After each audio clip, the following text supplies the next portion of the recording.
एक अद्भुत आविष्कार पाहायला मिळेल.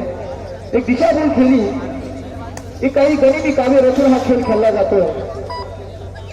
तर कबड्डी म्हटलं तर इथे पाहिजे जातीचे एरा गबाल्याचं काम नाही मित्र. तो मंजिलें वो बड़ी मिलती है जिनके सपनों में जान होती है. ये पंख होने से कुछ नहीं होता, हौसलों में उड़ान होती है. साप जर घरावर दिसला तर आपण त्याला दांडक्याने मारतो आणि तोच साप जर आपल्या शिवपिंडीवर दिसला तर त्याला आपण हात जोडतो. कारण मान हा कशाला असतो तर तुम्हाला नाही तर तुम्ही ज्या स्थानावर आहात त्याला मान आहे. म्हणून विचार करा की आपण खेळ खेळताना आपल्याला जर सन्मान मिळायचा असेल, रसिकांच्या गळ्यातील जर तावीज बनायचं असेल तर मित्रांनो खेळ दाखवावा लागणार आहे.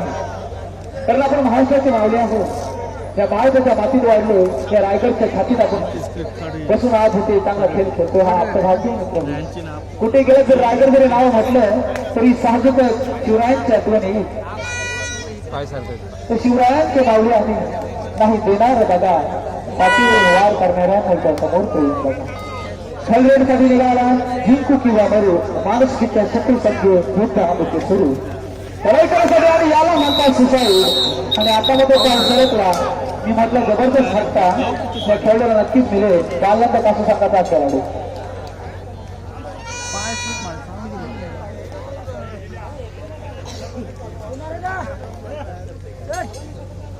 मातीवर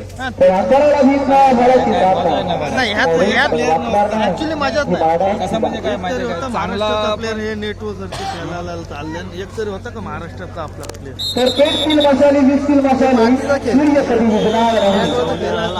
तर पेट किल मसाली 20 किल मसाली आणि स्लिप सूर्य कधी उगणार नाही. तो किती करा प्रयत्न मारायचा वापरणार नाही. तो चढाई करण्यासाठी निघाला. पुढे नंतर गंभीर एक अद्भुत आविष्कार. पुन्हा तिथे घाटा संघाचा काष्ट बोलू खेळाडू ज्याच्या चढाईला धार देत करणारा रायगडचा प्लेअर एक तरी ज्याला राज तोच कबड्डी तवा वाजतो वाजव तो धडकलाच राज. त्याला 12 नंबरचा खेळाडू टिकण्याचा प्रयत्न आहे. गाव नंबर 2 वर महेश लांगीची चढाई त्याने लोहा येतो. एका चढाईमध्ये 7 खेळाडू बाद करून 9 गुण मिळवला असा महेश लांगी मात्र माघार घेतो. त्याला प्रत्युत्तर म्हणून चढाई करत असताना गणेशपूर काशी संघाचा एक उदय कसार हा आणि राकेश पाटील की चढाई करणार हो लढाई. धनुषद बघा तर दयारा बघा. कारण डरकालीला अतिशय महत्व आहे. रायगड